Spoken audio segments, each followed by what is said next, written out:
Hello, it's me, the Ginger Man, and I am back, out with my GoPro, doing something a little bit different today. So, for those eagle-eyed people who've just watched the Krail episode last, thinking, Ginger Man, what an incredible facial growth you have. Well, let me tell you the truth. I haven't been out filming in a few weeks, and the Krail episode was the last time I filmed. So basically, the length of my beard is the time it's taken me from then to now to film again. So I thought, you know what, I'm going to let you all in some Ginger Man stuff. I'm going to do an episode called Behind the Ginger Man, where I'm just going to sort of go for some walks in the local area, reminisce, get nostalgic on my own past, and give you an idea of where I want to be going in the future. And hopefully I can give you a sort of bigger picture of who I am as a person. That's the idea anyway. Let's just see how it goes. Ginger Man, show me what you got. Peace.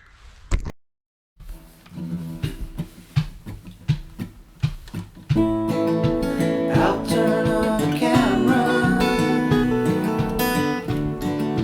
test my microphone, I'm firing up the podcast, sound waves coming to your home. Ginger Man with a can is here to make your day. Ginger Man with a can would like to hear you say today.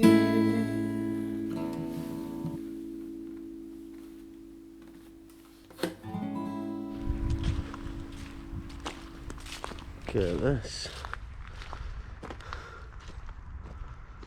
Beautiful morning. What a day to be back out filming.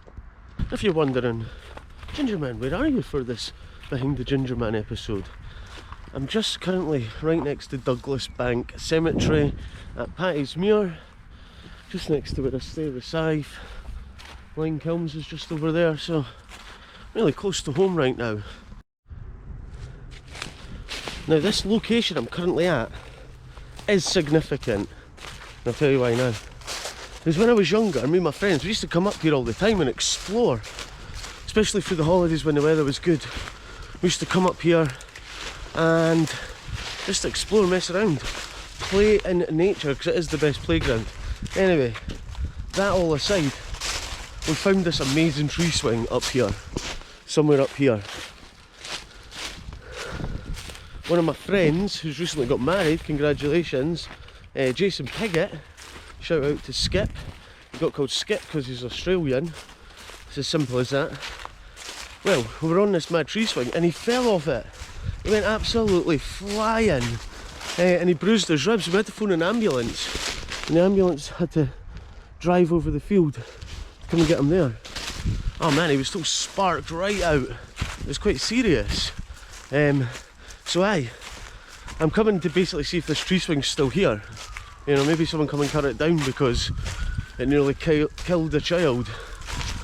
But if it's there, I'm going to have a shot on it. Just in memory of Skip, who is still alive. So, if you're watching this, Skip, if I find it, it's for you. I feel like it was somewhere around here. We are talking like, how old were we? 13, 14? So nearly 20 years ago. So there's a very, very big chance this tree swing is definitely not here. I don't even know which tree it was swinging for. It's got to be one of these. So it's definitely down the slope in the hill. We even brought sledges here to slide down on. Wow man, we had a great bunch of time here. What a great place this was. Apart from that time Skip fell, of course. That was quite serious. I feel it was this tree, and it was all the way down here, and he fell all the way down there. It's hard to show you the height on this. That was also the first time I ever had to phone an ambulance for someone. I don't even know to this day if I've ever had to phone an ambulance other than that time. Did I even... Who phoned the ambulance? I think it was me. Right, I don't think it's here. Right, well, just as my luck, I didn't find the tree swing, but that's normal. I never find tree swings anymore. It's gone. It seems like a rare event when I actually find a standard issue, good working tree swing. It's been a while. Maybe I'm not looking hard enough, maybe that's it. But anyway, that aside, no tree swing, but this is the location, definitely. He fell all the way down there. So I know what you're thinking. Man, we thought we were coming here to get some juicy gossip on the Ginger Man's life, not to hear some story where his mate fell off a tree swing and hurt his ribs. Gee, Ginger Man, get to the juicy stuff. Anyway, we'll go this way or that way? We'll go this way. I've got my walking boots on. It's a beautiful winter's day, so I'm just hitch hopping. Whilst we're on the subject of horrific injuries, and whilst I'm out here really appreciating just the simple pleasure of walking, it really is the most fundamental, basic, beautiful thing you can do in life. Is just walk around in nature and enjoy it. But I digress. My sister, just this last week, tripped on a step and she's broke her ankle in 2 places and her leg. So let's all send love to my sister Catherine, who is to this moment in the hospital in Kirkcaldy. She needs a specialist to put her leg back together. They says it's 100% clean breaks all through, so she needs a specialist. So right now she's sitting in hospital just on a constant feed of morphine, getting pure pain management. So my heart's going out to her right now. That's a tough situation to be in. But I sent her a positive message and told her about the amazing Football Manager 2022 and the cross-platform play on it and how amazing it is. So hopefully that's cheered her up. Because my sister loves football. In fact, she loves football so much, she got me into football because as a young kid I didn't like it. And then all of a sudden she got me right into it. Her passion passed it on to me. And then when I started playing, I was getting really good at it. And my sister was really teaching me all these things. She was teaching me how to breathe properly when I was running. And then it was allowing me all this extra energy when I was playing and lots of cool different things. So she really inspired me to get playing football, that and amongst other things. But we'll get on to that as we delve further into my life. But right now I'm currently walking through this wintry field.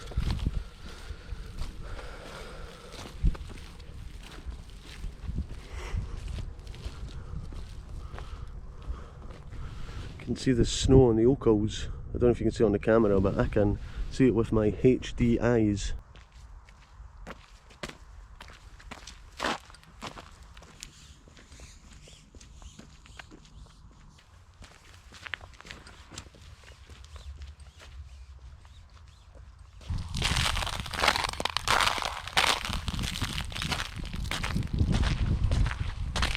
You're probably saying, Ginger Man, you said you had a sister.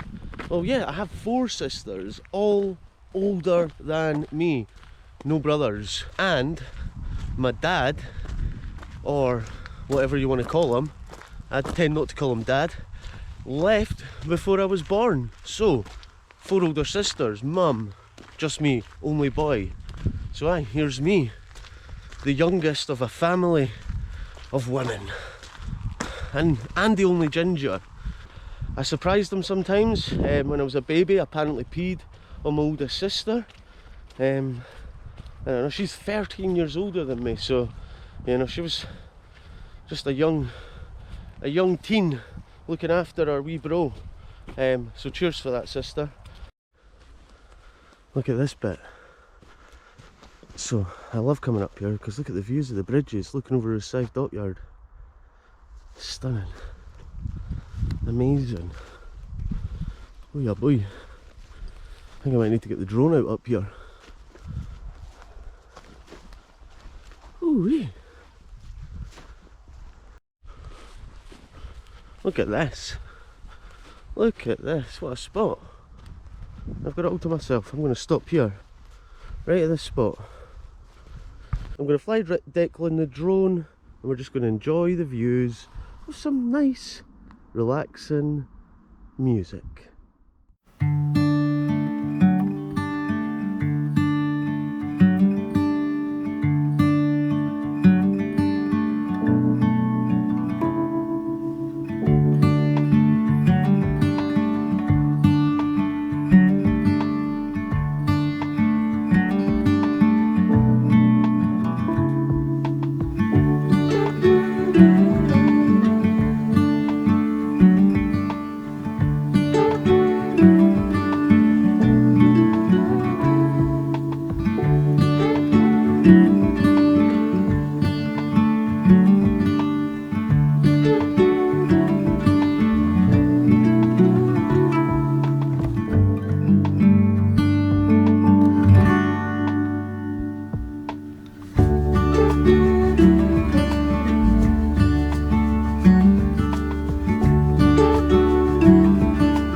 was amazing. This is the perfect day to have the drone out. No wind, no rain, blue skies. It's just stunning. I love winter walks. They're perfect. Got the sniffles. Where was I? Yeah, so 4 sisters, my mum at home. It wasn't all bad. I can walk in heels now. That makes sense as to why when I got into doing pantos, I took to being a panto dame like a natural. Because I had years of practice growing up with sisters. But as I said, one sister got me into football, so she was a bit more tomboyish, which helped ease the estrogen levels in the household. It was great. And as I said, my dad left before I was born. And then in walked my stepdad Brian. My mum got remarried to him. And that's kind of where a lot of my love for camping comes from. And just, I guess, being out in nature, because we used to go camping. And we had a camper van, we had a wee mini caravan, we'd go fishing. We'd done all of that stuff. This one time, when I was really young, he caught a fish. I think he was planning to throw it back in, but I had the wee fish batting beater thing. I was a cold-blooded fish killer at that time, and I battened that fish's head. Do I regret it? Absolutely. But looking back, I had to learn that lesson. If you're throwing a fish back in the water, don't batter its head. Don't batter its head in. Anyway, moving on. I'm coming along here, right? And as I was walking along, I seen a tree swing. The tree swing gods are shining on us today. Unplanned tree swing event. Look at this. High-tech thing. It's got a seat on it. It's got a blue seat. Oh, we've got to give this a go.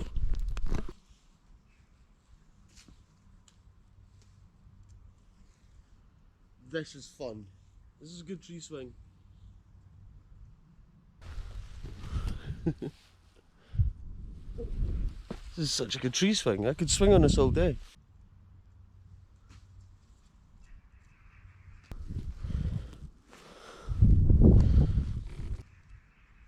I turned on the camera and I test my microphone. 1, 2. Tree swing montage.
Whoever made this tree swing is a genius, because it is comfortable, it gives you just enough height, it is perfect. Ah man, that was so good. That has made my day. That's the perfect thing to happen was a tree swing.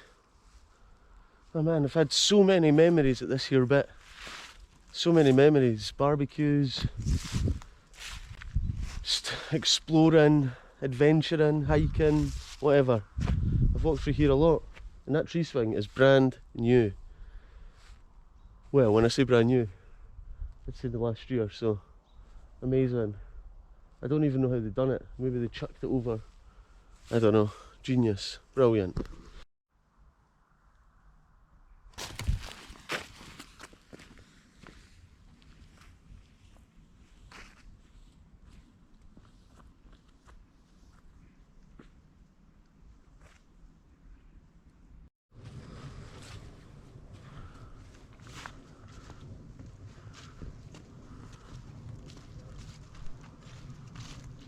It's a sign to do the Pilgrim's Way. It's a sign. So yeah, that's good that that came up. It is a sign to do the Pilgrim's Way. Don't knock it over. It's a good sign to do the Pilgrim's Way and things that I've got to look forward to in the next year coming. So the Pilgrim's Way is definitely something I'm going to do, and I want to do it in one fell swoop. Not walking without sleep or that, but just camp the whole way, do what I can and just film the whole thing and try something a little bit different. I want to get it down into just one singular full long episode, maybe 60 minutes. So I'm going to try something different with that one. That aside, the big plan moving forward is I'm going to get a list of every single town, city, village, loch, walk, hill, whatever. Every part of Scotland, I'm going to just get a list of all the things I want to do and I want to see, and together we're going to tick them off. That's the plan. So we're basically working through a list together, and I can't wait to get started. Having this time off has offered me time to reflect and focus my mind on what I want to do moving forward with this, and that's the plan. I love Scotland, I love this place. So before I think about filming abroad or, you know, any wild imaginative ideas of going to space and filming in, you know, Ginger Man episode 1200 in Mars or something, let's think Scotland first. This is where it all begins, and this is where we are. So we're going to get a big list and we're going to work through it, and that's the plan moving forward. And obviously the Pilgrim's Way, which I want to do around about April, so keep your eyes peeled for that. That's going to be a special episode. I think it starts in Coorous. Coorous? Does it start in Coorous? Anyway, it starts somewhere near Coorous and all the way up to St Andrews, and we'll learn all the history of the walk, and it's going to be fun, fun, fun, as the Beach Boys said.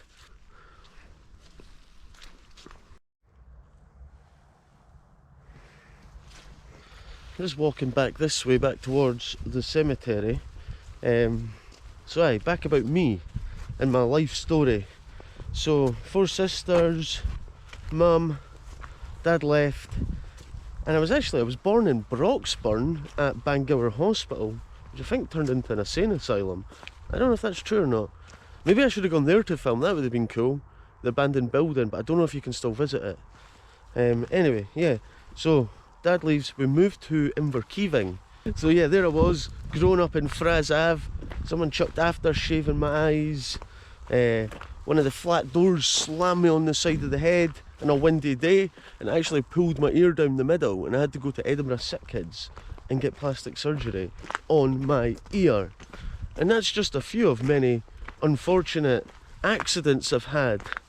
I broke my foot at the beach, I dislocated my knee playing football, I fell out a tree and broke my wrist, I got a chisel in my eye, slash nose. Ah man, I've had a few things. I even got bottled in Aberdeen. No fault of my own, just unlucky. Wrong place, wrong time. Anyway, it's been a while. Touch wood.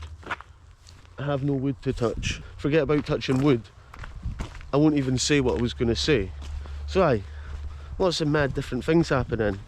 So I was growing up in Inverkeithing, and then we moved on to the top end of Inverkeithing, Hillfield Place, which was a bit more calmer, a bit more settled, and I got into things like football and climbing the quarry, and that was pretty scary. I think that's where my fear of heights comes from. So if you're a kid watching this, please do not climb Inverkeithing Quarry unsupervised. It's pretty dangerous. And then round about, how old was I? 10, 11, I moved to Rosyth, and that was fun. I moved to Rosyth because we moved to go and help my gran, who was getting quite ill, but she died really quick. So I don't know what happened there. I don't know if it was the shock of us all moving in. She was like, nah, scrap this, I'm off, and she died. So, but we moved to Rosyth, and you know something, I like Inverkeithing, but I really liked growing up in Rosyth, and you know, that's where I've made friends for life there. When I moved to Rosyth and I made the friends at that moment, I'm still friends with those people, so yeah, that was a good move. Cheers, Gran. Oh man. Aye, before we moved to my Gran's, I used to go there every other weekend to stay, and it was brilliant because she'd make me a burger for breakfast like 7 o'clock. I'd be watching the cartoons, get to do what I want, and then she'd be like, right, do you want to go up the town? She'd take me to McDonald's, then we'd go into Littlewoods, and it was like 4 sweets for £1. She'd get me whatever I wanted. Even one time I was that excited, I actually walked into the Littlewoods doors, just went BAM! Before it was open. My gran pissed herself laughing, no joke, proper pissed herself. But she seemed to really love me, but aye, she pissed herself laughing at me hitting that door. So I'm glad I could make her laugh. I'm glad. So let's pour some liquor on the fire for my gran. That's me pouring liquor on the fire.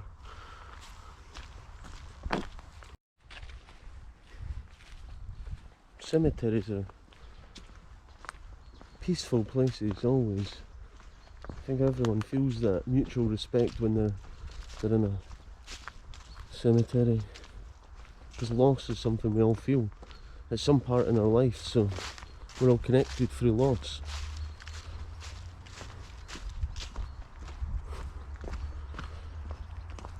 They cremated my gran, so she's no in here.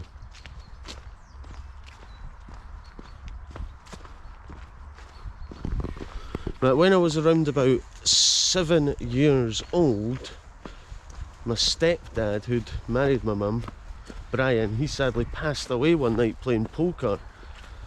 Ironically, I love poker now. And it was, I mean, yeah, as a kid it was a horrific thing to happen. And it was a big shake-up event in my life, I guess. Because I had no, and even to this day, zero relationship with my biological dad.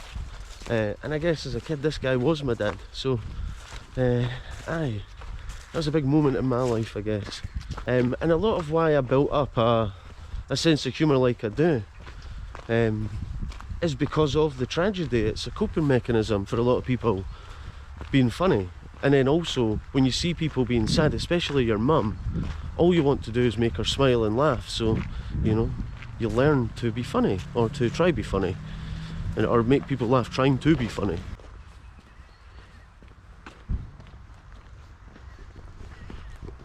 So yeah, so that's a big part of, I guess, my life and where I am as a human being. And of course my mum is my superhero idol. You know, after all of this, she ended up going to university and becoming a nurse. I was inspired, so then I went on to university, and she taught me the importance of education, which is such an important thing to teach anyone. And I've seen her doing it right in front of me as an older person. Well, when I say older, I'm sure she was in her 40s, so I hope I'm not offending anyone. I mean, I'm 33, so aye, if I'm offending you, I'm pretty much offending myself. So here he is, here. This is wee grave. The 8th of December 1995, it's a while ago. And he was a bit of a petrol head, so I like to tell him all about electric cars. There's this Guinness. You like Guinness? I'm surprised no one's come and drink that. So yeah, 8th of December 1995, aged 44. So just a young man, only 11 years older than I am right now. And that is a terrifying thought. But it's nice that he's got a grave somewhere to come visit, because you can talk to a grave. You can't talk to ashes. Making videos.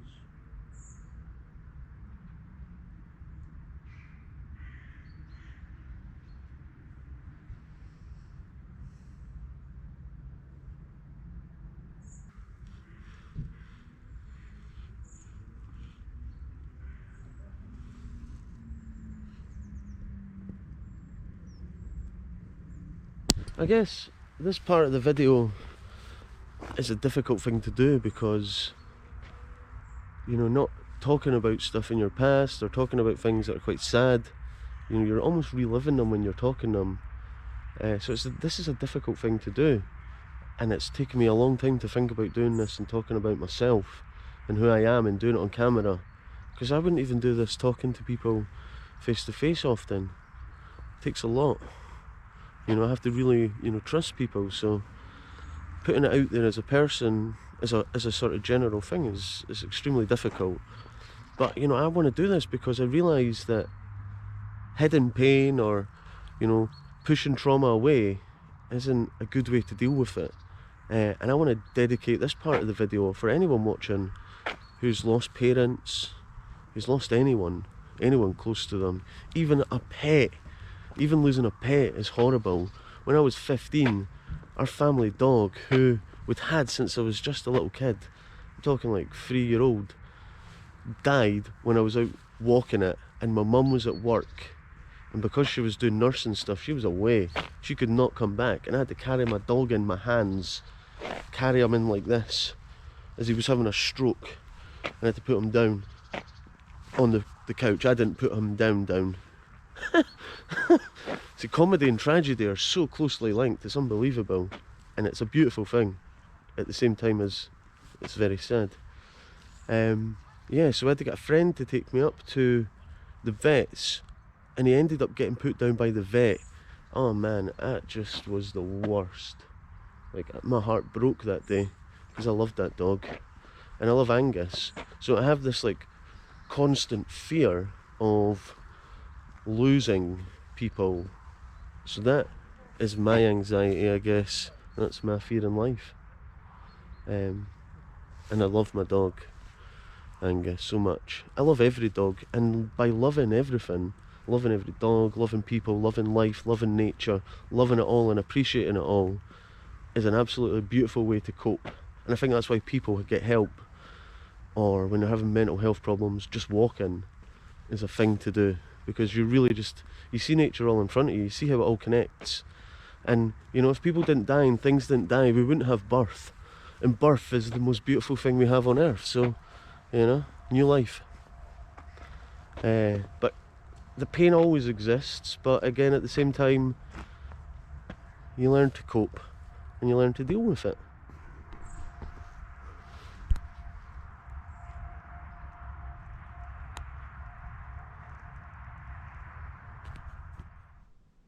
And I'm back home, and this is Angus. Say hi, Angus.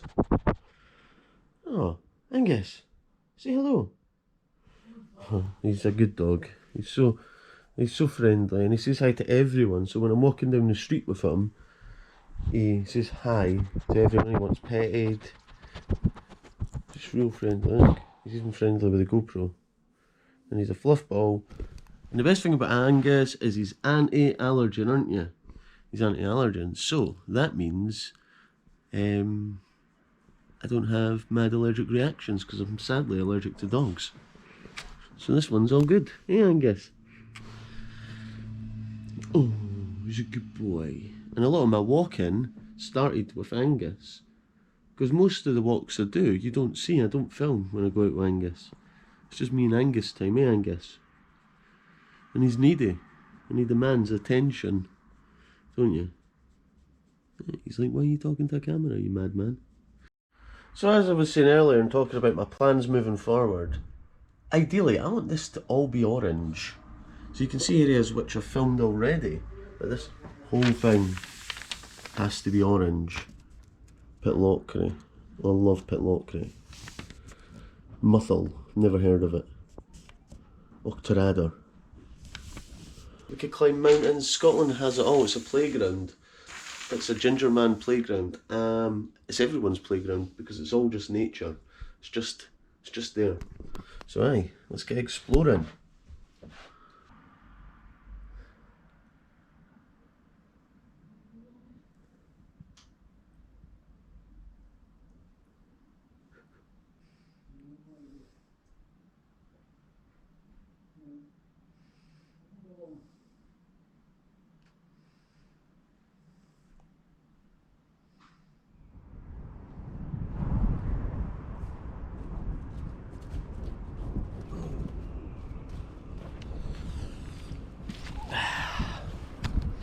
So that's my bedroom, and that's where I do all of my editing. The Ginger Man Nerve Centre, often kept company by Angus. So my situation is I live at home with my mum and her husband, Davey. My mum is a wee bit older. She had me at 37, so she's 70 now, and she has arthritis in her knees and really struggles moving around and doing all those things, especially with Davey having dementia, and he's got Alzheimer's and vascular dementia, so it can be quite bad at times, but that's fine because my mum, she's a nurse, and me, I've spent the last few years working in care, and I'm currently working in a residential home working with people with dementia, so he's in good hands with me and my mum, that's what I say.